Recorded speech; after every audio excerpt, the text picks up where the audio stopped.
citadel, both great and small, a feast lasting for 7 days in the court of the garden of the king's palace. There were white cotton curtains and violet hangings fastened with cords of fine linen and purple to silver rods, and marble pillars, and also couches of gold and silver on a mosaic pavement of porphyry, marble, mother of pearl, and precious stones. Drinks were served in golden vessels, vessels of different kinds, and the royal wine was lavished according to the bounty of the king. And drinking was according to this edict. There is no compulsion, for the king had given orders to all the staff of his palace to do as each man desired. Queen Vashti also gave a feast for the women in the palace that belonged to King Ahasuerus. On the 7th day, when the heart of the king was merry with wine, he commanded Mehuman, Biztha, Harbona, Bigtha, Abgitha, Zethar, Carcass, and 7 eunuchs who served in the presence of King Ahasuerus to bring Queen Vashti before the king with her royal crown, in order to show the peoples and the princes her beauty, for she was lovely to look at. But Queen Vashti refused to come at the king's command delivered by the eunuchs. At this the king became enraged, and his anger burned within him. Then the king said to the wise men who knew the times, for this was the king's procedure toward all who were versed in law and judgment, the man next to him being Karshana, Sethar, Admatha, Tarshish, Maris, Marsana, and Mamunkan, the 7 princes of Persia and Media, who saw the king's face and sat first in the kingdom, according to the law, what is to be done to Queen Vashti, because she was not performed the command of King Ahasuerus delivered by the eunuchs. Then Memucan said in the presence of the king and the officials, not only against the king has Queen Vashti done wrong, but also against all the officials and all the peoples who are in all the provinces of King Ahasuerus. For the queen's behavior will be made known to all women, causing them to look at their husbands with contempt, since they will say, King Ahasuerus commanded Queen Vashti to be brought before him, and she did not come. This very day the noble women of Persia and Media, who have heard of the queen's behavior, will say the same to all the king's officials, and there will be contempt and wrath in plenty. If it please the king, let a royal order go out from him, and let it be written among the laws of the Persians and the Medes, so that it may not be repealed, that Vashti is never again to come before King Ahasuerus, and let the king give her royal position to another who is better than she. So when the decree made by the king is proclaimed throughout all his kingdom, for it is vast, all women will give honor to their husbands, high and low alike. This advice pleased the king and the princes, and the king did as Memucan proposed. He sent letters to all royal provinces, to every province in its own script, and to every people in its own language, that every man be master in his own household, and speak according to the language of his people. After these things, when the anger of King Ahasuerus had abated, he remembered Vashti, and what she had done, and what had been decreed against her. Then the king's young men who attended him said, Let beautiful young virgins be sought out for the king, and let the king appoint officers in all the provinces of his kingdom to gather all the beautiful young virgins to the harem in Susa the citadel, under custody of Haggai, the king's eunuch, who is in charge of the women. Let their cosmetics be given them, and let the young women who please the king be queen instead of Vashti. This pleased the king, and he did so.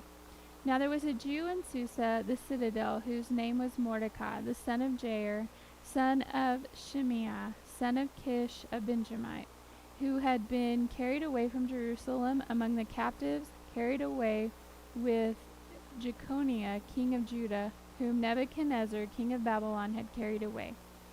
He was bringing up Hadassah, that is Esther, the daughter of his uncle, for she had neither father nor mother. The young woman had a beautiful figure and was lovely to look at, and when her father and her mother died, Mordecai took her as his own daughter. So when the king's order and his edict were proclaimed, and when many young women were gathered in Susa, the citadel, in custody of Hegai, Esther also was taken into the king's palace and put in custody of Hegai, who had charge of the women.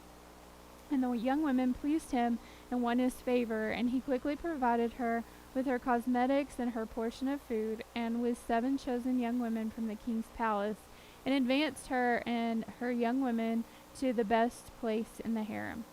Esther had not made known her people of kindred, for Mordecai had commanded her not to make it known. And every day Mordecai walked in front of the court of the harem to learn how Esther was and what was happening to her.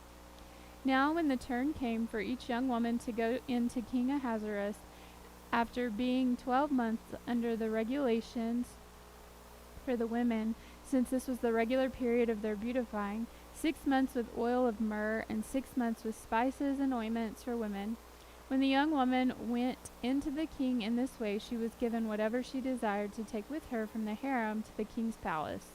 In the evening she would go in, and in the morning she would return to the second harem in custody of Shashagaz, the king's eunuch, who was in charge of the concubines.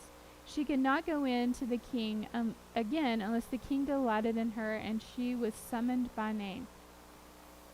When the turn came for Esther, the daughter of Abihail, the uncle of Mordecai, who had taken her as his own daughter, to go in to the king, she asked for nothing except what Hegai, the king's eunuch, who had charge of the women, advised. Now Esther was winning favor in the eyes of all who saw her.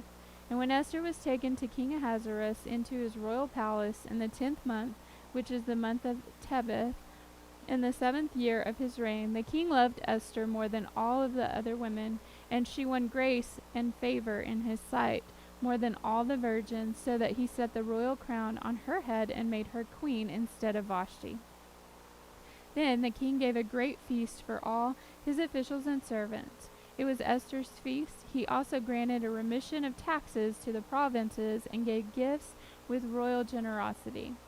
Now when the virgins were gathered together the second time, Mordecai was sitting at the king's gate. Esther had not made known her kindred or her people, as Mordecai had commanded her, for Esther obeyed Mordecai just as when she was brought up by him. In those days, as Mordecai was sitting at the king's gate, Bigthan and Tarish, 2 of the king's eunuchs who guarded the threshold, became angry and sought to lay hands on King Ahasuerus. And this came to the knowledge of Mordecai, and he told it to Queen Esther. And Esther told the king in the name of Mordecai. When the affair was investigated and found to be so, the men were both hanged on the gallows, and it was recorded in the book of the Chronicles in the presence of the king. After these things, King Ahasuerus promoted Haman the Agagite, the son of Hammedatha, and advanced him and set his throne above all the officials who were with him. And all the king's servants who were at the king's gate bowed down and paid homage to Haman, for the king had so commanded concerning him. But Mordecai did not bow down or pay homage. Then the king's servants who were at the king's gate said to Mordecai, "Why do you transgress the king's command?" And when they spoke to him day after day, and he would not listen to them, they told Haman in order to see whether Mordecai's words would stand, for he had told them that he was a Jew. When Haman saw that Mordecai did not bow down or pay homage to him, Haman was filled with fury. But he disdained to lay hands on Mordecai alone, so as they made known to him the people of Mordecai, Haman sought to destroy all the Jews, the people of Mordecai, throughout the whole kingdom of Ahasuerus. In the 1st month, which is the month of Nisan, in the 12th year of King Ahasuerus, they cast that is, they cast lots before Haman day after day. And they cast it month after month, till the 12th month, which is the month of Adar. Then Haman said to King Ahasuerus, "There is a certain people scattered abroad and dispersed among the peoples in all the provinces of your kingdom. Their laws are different from those of every other people, and they do not keep the king's laws, so that it is not the king's profit to tolerate them. If it please the king, let it be decreed that they be destroyed, and I will pay 10,000 talents of silver into the hands of those who have charge of the king's business, that they may put it into the king's treasuries. So the king took his signet ring from his hand and gave it to Haman the Agagite, the son of Hammedatha, the enemy of the Jews. And the king said to Haman, "The money is given to you, the people also, to do with them as it seems good to you." Then the king's scribes were summoned on the 13th day of the first month, and an edict according to all that Haman commanded was written to the king's satraps and to the governors over all the provinces and to the officials of all the peoples, to every province in his own script and every people in his own language.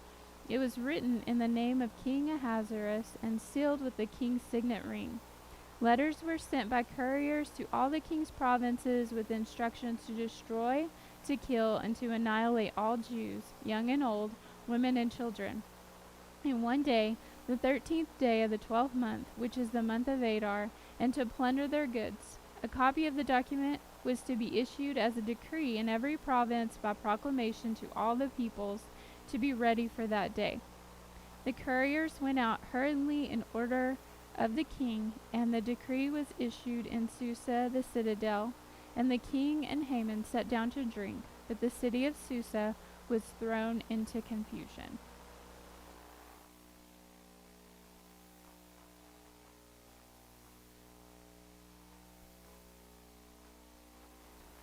First Corinthians chapter 11, verses 17 through 34. But in the following instructions I do not commend you, because you come together. It is not for the better, but for the worse. For in the first place, when you come together as a church, I hear that there are divisions among you, and I believe it in part. For there must be factions among you, in order that those who are genuine among you may be recognized. When you come together, it is not the Lord's Supper that you eat. For in eating, each one goes ahead with his own meal. One goes hungry, another gets drunk. What, do you not have houses to eat and drink in? Or do you despise the church of God and humiliate those who have nothing? What shall I say to you? Shall I command you in this?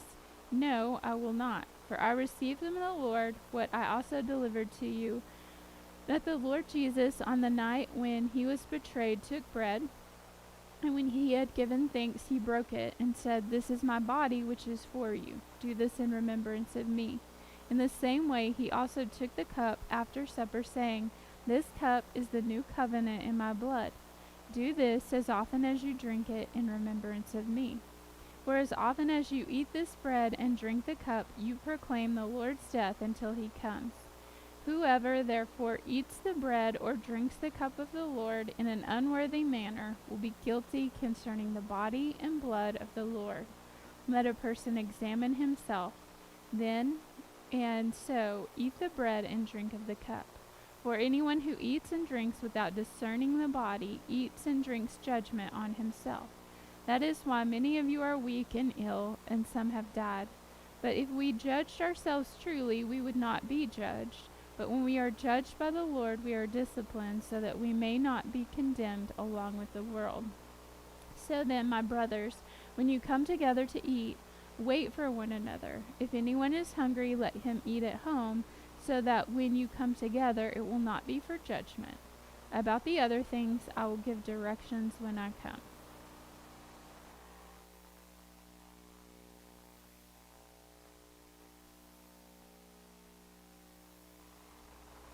Proverbs chapter 21, verses 19 and 20. It is better to live in a desert land than with a quarrelsome and fretful woman. Precious treasure and oil are in a wise man's dwelling, but a foolish man devours it.